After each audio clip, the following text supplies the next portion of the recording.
Bienvenido a Be Curious, el podcast donde te contamos noticias increíbles, curiosidades, descubrimientos científicos y mucho más. Buenos días, ¿qué tal? Yo soy Aisa López y este es el episodio número 47 de Be Curious.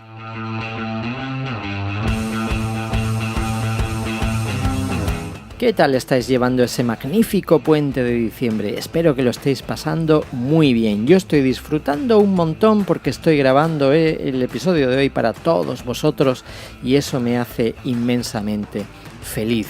Por eso os quería agradecer a todos vosotros, queridos oyentes, que estéis ahí, que cada día descarguéis, cada vez hay más descargas, cientos y cientos, ya acumulo más de 7.000 y la verdad que para un podcast totalmente nuevo, con 2 meses de vida, me parecen unas cifras realmente estupendas. Así que muchas gracias.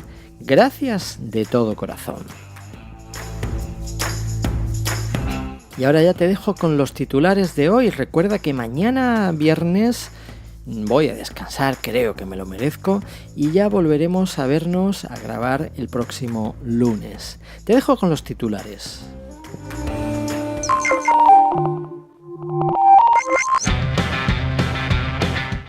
¿Quién va ganando la carrera por la inteligencia artificial? No te lo pierdas porque es un tema muy importante.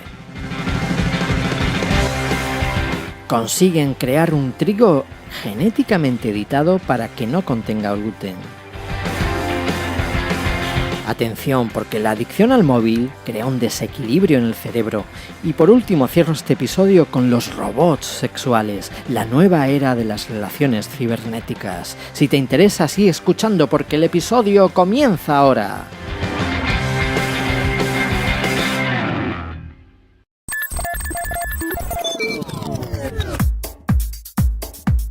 China y Estados Unidos dominan el mundo de la investigación en inteligencia artificial. Microsoft, IBM y Google son las compañías a la cabeza. Durante años Microsoft ha publicado la mayoría de los estudios de investigación sobre inteligencia artificial, pero Google y IBM están ganando terreno.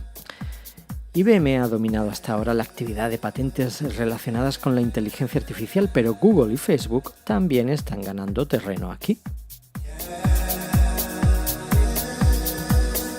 El liderazgo aparente de estas empresas tiene mucho que ver con la experiencia y con una profunda cultura investigadora de Occidente que se traduce en la publicación de numerosos estudios y en un gran registro de patentes. Sin embargo, los avances individuales de estas empresas no serán suficientes para sustentar la economía de Occidente ni para competir con China.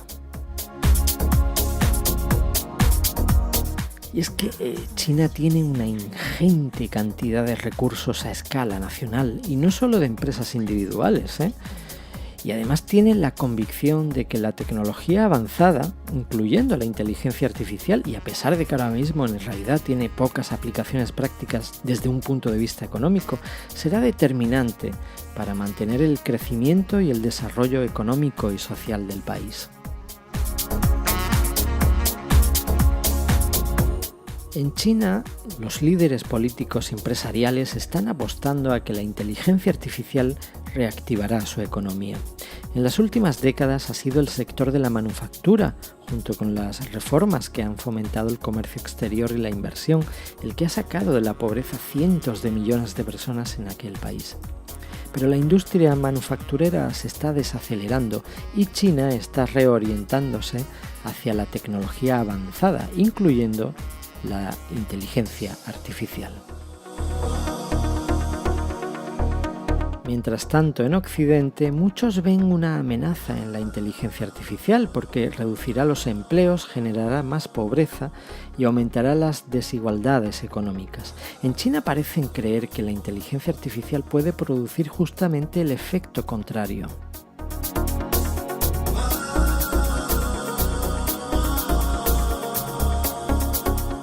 Así que, para no quedarse atrás, Los países occidentales deben invertir fuertemente en investigación y desarrollo ante el riesgo de perderse un cambio tecnológico sin precedentes.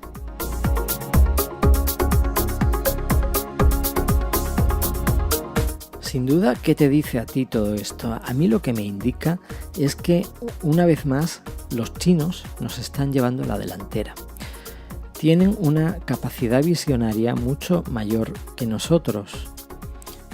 El imperio chino prácticamente se ha adueñado del planeta, y no hablo solamente de los miles de millones de bazares y tiendecitas que hay por todo el mundo. Por ejemplo, tengo un cliente que tiene negocios en el Congo, en la República del Congo, y me dice que donde no hay nada, solo una hormigonera, porque están construyendo ahora unas viviendas de VPO, donde no hay absolutamente nada, han abierto una tienda china. Es decir, los chinos tienen una capacidad de comercio y una visión para los negocios que no tiene límites. Se han apoderado, como decía, no solamente con las tiendas, sino chinos que se han hecho inmensamente ricos y que están comprando terrenos a mansalva y están, como digo, adueñándose poco a poco de todo, de los países realmente. Y ahora que esto un poco ya se les pasa el arroz, nunca mejor dicho, ahora están viendo que el futuro ya un poco deja de estar ahí, deja de estar en la mano de obra humana, deja de estar en fabricar como chinos, nunca mejor dicho, y se dan cuenta, justo en el momento en que deben percibirlo, que el futuro está tornando, la industria está cambiando, esa cuarta revolución industrial de la que hablaba hace unos episodios atrás, está produciéndose, y ellos, antes que nadie, se están subiendo al carro y están aprovechando esa nueva ola tecnológica y están apostando fuerte en vez de tener miedo ni nada de eso. No, están viendo que en esa revolución tienen que estar ellos para seguir dominando el mundo como lo están realmente haciendo, aunque nos parezca que no. Sin embargo, aquí en Occidente estamos en la parra, como siempre. Estamos todavía sin enterarnos de que esa cuarta revolución industrial se está produciendo, y por eso yo soy tan pesado en este podcast con el tema, pero es que veo que la gente no se entera. Está sucediendo, y en vez de estar lamentándonos diciendo hay que ver, es que los robots, es que esta cosa de la inteligencia artificial nos está quitando los empleos, ¿qué vamos a hacer ahora? ¿Qué tal? En vez de estar lamentándonos y asustados, deberíamos estar aprovechándonos, formándonos en estas nuevas tecnologías y adaptándonos, porque solo aquel que se adapte a los nuevos tiempos sobrevivirá, y aquellos que se queden anclados en sus pensamientos arcaicos del siglo pasado van a morir, van a verse superados por los chinos y por todos aquellos que tengan un poco más de visión, de amplitud, de ancho de miras. Entonces, oye, no dejemos que una vez más los chinos se nos anticipen. No dejemos que China nos domine también en esta carrera por la inteligencia artificial. Abramos los ojos, bajemos de la parra y empecemos a prepararnos para todo lo que se nos viene encima.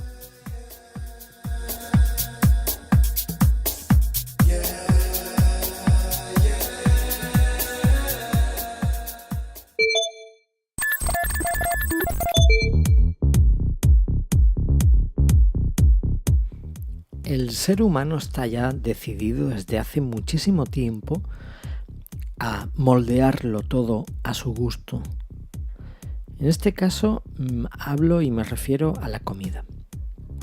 Lo que le da al pan gran parte de su atractiva textura es el gluten, un grupo de proteínas que se encuentran en el trigo, el centeno y la cebada. Pero en las personas con un trastorno autoinmune grave llamado enfermedad celíaca, el gluten daña su intestino delgado. Muchos otros pueden tener intolerancia al gluten más leve y evitar los alimentos que lo contienen. La mayoría del pan sin gluten está hecho de harinas alternativas a base de arroz o papa, por lo que sabe y se siente diferente del pan de trigo. Sin embargo, recientemente investigadores dicen que han encontrado una forma de manipular genéticamente el trigo y desarrollar variedades que contienen mucho menos del tipo de gluten más problemático, pero dejándolo todavía con otras proteínas que dan al pan su sabor y elasticidad característicos. Estoy hablando de los cultivos genéticamente modificados, es decir, eso que llamamos transgénicos, y que llevan muchísimos años suponiendo un tema, el centro, digamos, de un debate feroz en todo el mundo. Algunos países, incluidos Francia y Alemania, prohíben su siembra comercial. La mayor preocupación involucra la práctica de insertar ADN de una especie en otra. Pero para evitar este cruce genético, Francisco Barro, un científico de plantas del Instituto de Agricultura Sostenible en España, junto con sus colegas, utilizaron la más reciente y revolucionaria técnica de edición genética, de la que ya he hablado mucho en este podcast, CRISPR/Cas9.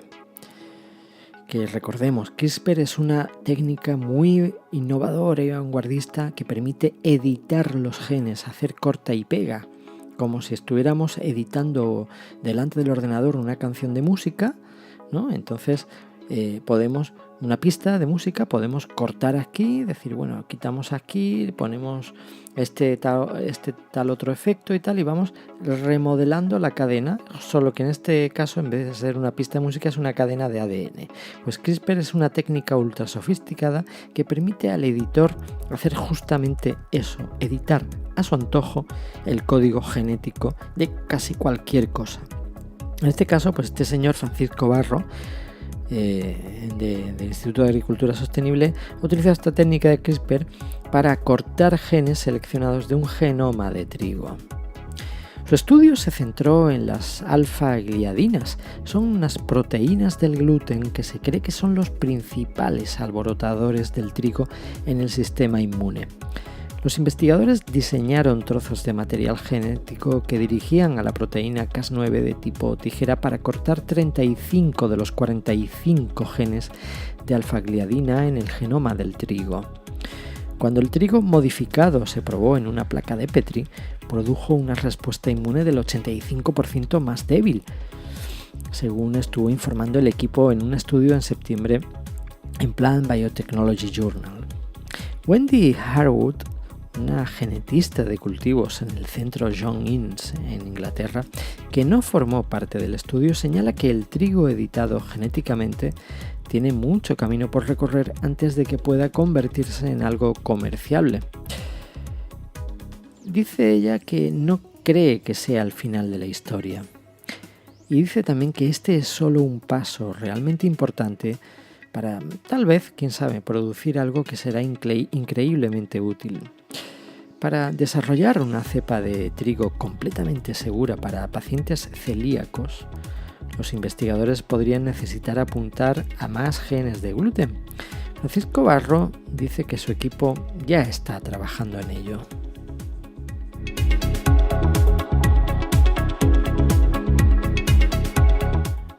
A mí todas estas noticias no me dejan lugar a dudas de que la ambición del ser humano por sentirse pequeños dioses, ¿no?, en sus laboratorios, estos científicos que realmente han dado con la tecla a nivel genético y con esta técnica de CRISPR para prácticamente poco a poco ir haciendo lo que se les antoje, tanto en el trigo como en un ser humano.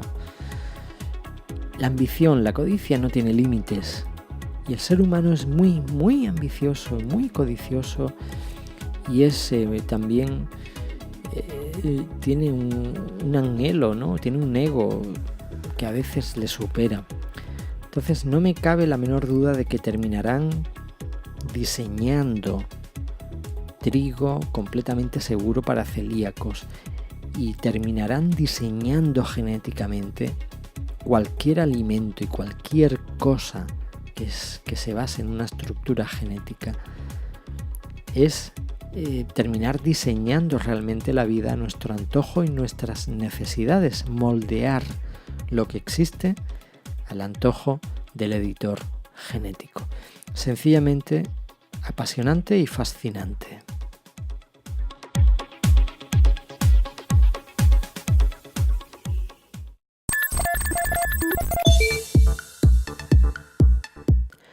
A nivel mundial, la adicción al móvil está en aumento, y más entre adolescentes. Para intentar comprender qué consecuencias produce esto, pues se ha presentado un estudio en la reunión anual de la Sociedad Radiológica de América del Norte, liderado por Hyun-Sak Seo, de la Universidad de Corea del Sur. Este estudio incluyó a 19 jóvenes diagnosticados con adicción a Internet o teléfonos inteligentes y otros 19 que formaban el grupo de control. El grupo de SEO utilizó la espectroscopia de resonancia magnética, que es una tecnología que permite medir la composición química en el cerebro para obtener una visión más precisa de lo que ocurre a los adolescentes con adicción al móvil. Los investigadores realizaron exámenes MRS, es decir, de espectroscopia de resonancia magnética, a los jóvenes adictos antes y después de que algunos de ellos recibieran 9 semanas de terapia conductual.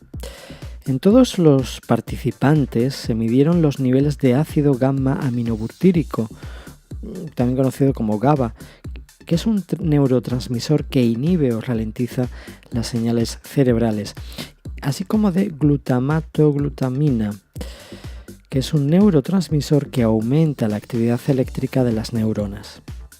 Estudios previos señalan que GABA participa en el control motor, en la visión y en la regulación de varias funciones cerebrales, incluida la ansiedad. Veamos los resultados.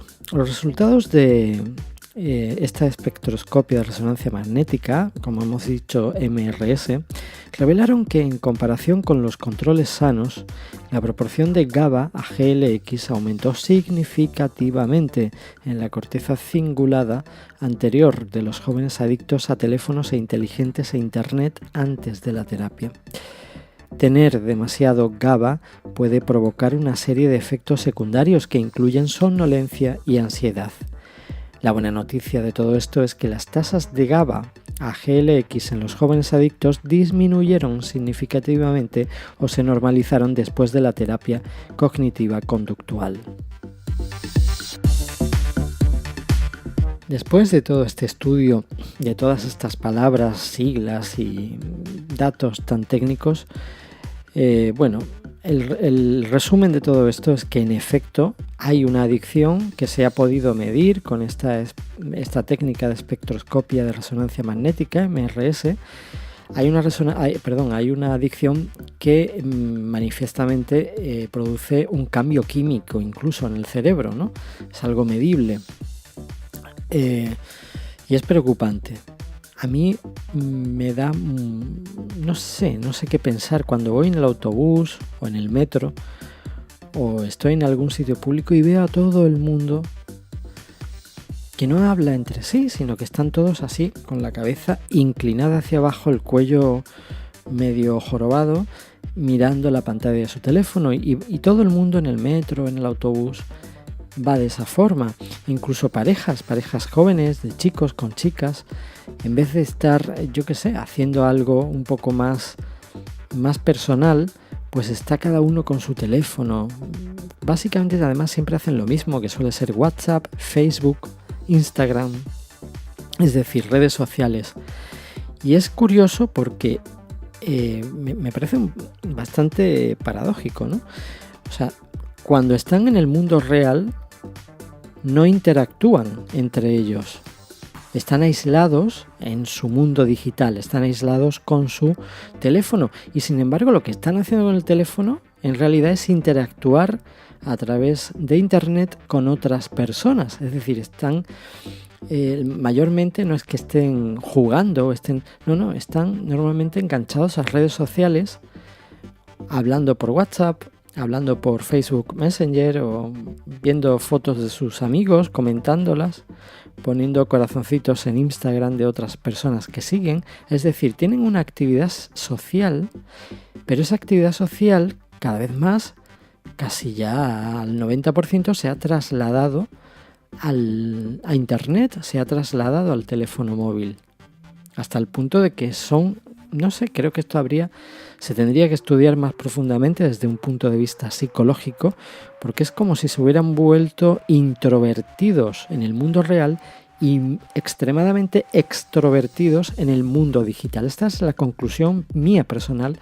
todo esto que estoy diciendo, que yo muchas veces, y no por esta noticia solamente, sino, ya te digo, cuando voy caminando, voy por la calle y veo a la gente que está totalmente inmersa mirando su ladrillo de cristal electrónico, son reflexiones que hago, ¿no?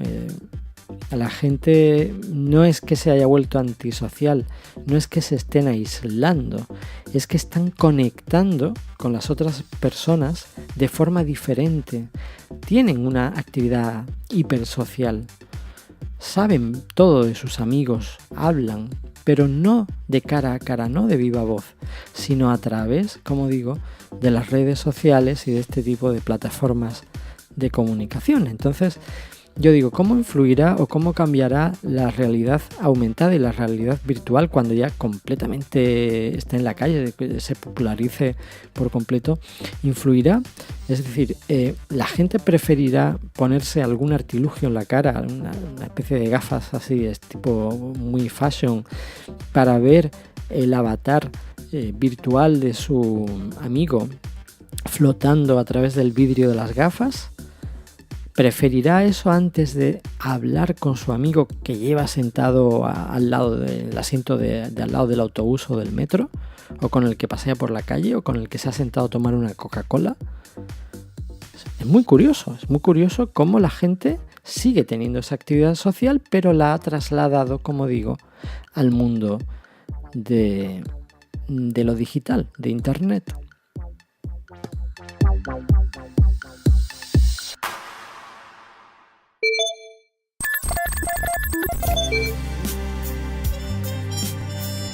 La tecnología ha invadido cada área del ser humano y la sexualidad no iba a ser menos. Después de ampliar nuestro vocabulario de orientaciones sexuales con términos como demisexual o pansexual, por ejemplo, es hora de incluir la palabra que define a todas aquellas personas cuyo apetito sexual se ve satisfecho únicamente mediante la tecnología. Hablamos de los digisexuales.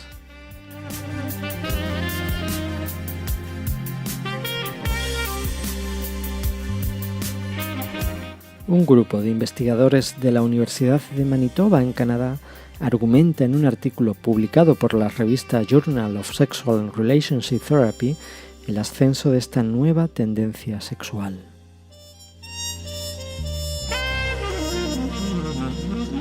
El profesor Neil MacArthur, director del Centro de Ética Profesional y Aplicada de la Universidad Canadiense, dice lo siguiente: a medida que las tecnologías sexuales avancen, su adopción crecerá y cada vez más personas llegarán a identificarse como digisexuales, es decir, personas cuya identidad sexual primaria proviene del uso de la tecnología.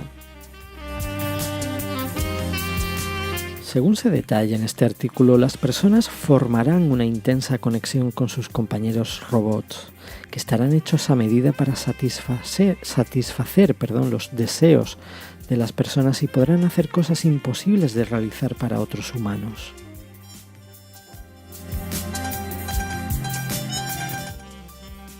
Mucha gente se encontrará con que sus experiencias con esta tecnología se integran perfectamente con su identidad sexual y muchos preferirán incluso que dirijan sus interacciones sexuales.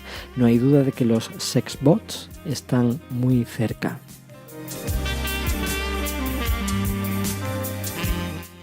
Aunque se trata de una tecnología todavía incipiente, los robots sexuales ya están programados con inteligencia artificial y están equipados con sensores corporales que responden al tacto.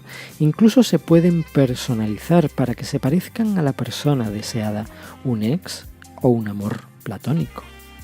Ya existen robots sexuales capaces de realizar hasta 50 posiciones automáticas. Otros cuentan incluso con habilidades convencionales.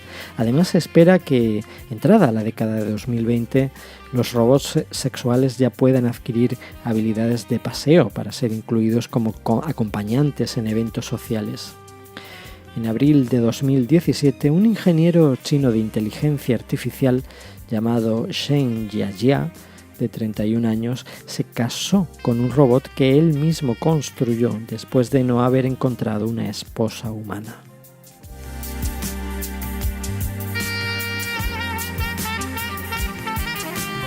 Veamos qué implicaciones éticas puede tener todo esto. Los robots ya van de camino de sustituir el 80% de los trabajos realizados por humanos. En otro episodio de Be Curious ya pronostiqué cómo hacia el año 2030 unos 800 millones de personas iban a perder sus puestos de trabajo, se iban a quedar directamente en el paro porque iban a ser reemplazados con robots, con inteligencia artificial. La pregunta ahora es, ¿sustituirán también las relaciones humanas? Sociólogos y médicos mantienen posturas encontradas acerca de los digisexuales. En el artículo, los investigadores detallan que los psicoterapeutas deberán estar preparados para abordar los desafíos, beneficios y problemas de este nuevo tipo de orientación sexual. Lo que es cierto es que la sexualidad humana tiene un importante componente afectivo y habrá que analizar si la relación con los sexbots podría resultar o no beneficiosa para la salud emocional del individuo. Conforme esta nueva era de los digisexuales empiece a generalizarse, será necesario crear un marco ético, social y legal para encajar a este colectivo. Pero por el momento son pocas las pautas para ayudar a las personas a tomar decisiones informadas con respecto a la participación en actividades basadas en la tecnología de cualquier tipo y especialmente las relacionadas con la sexualidad. Por lo tanto, es imprescindible un marco para comprender la naturaleza de la digisexualidad y cómo abordarla.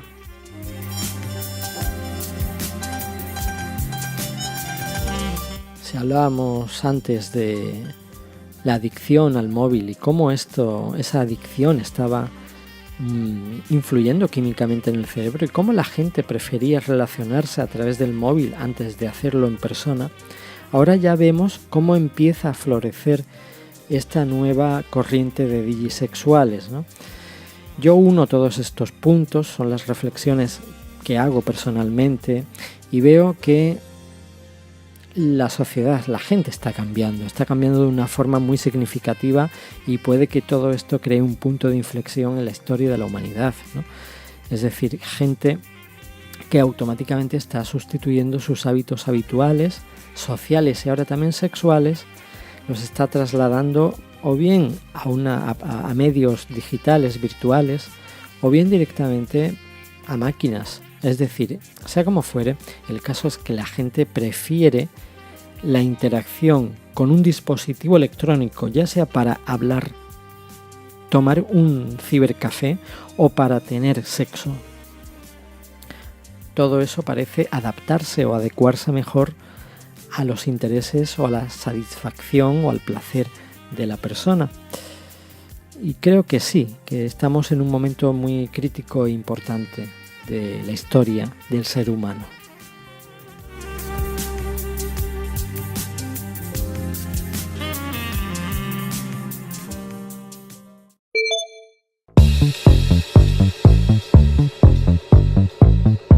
Si te gustó este podcast, no olvides dejarnos reseñas en iTunes y Spreaker. También puedes visitarnos en www.p300.net y descubrir más podcasts de nuestra red.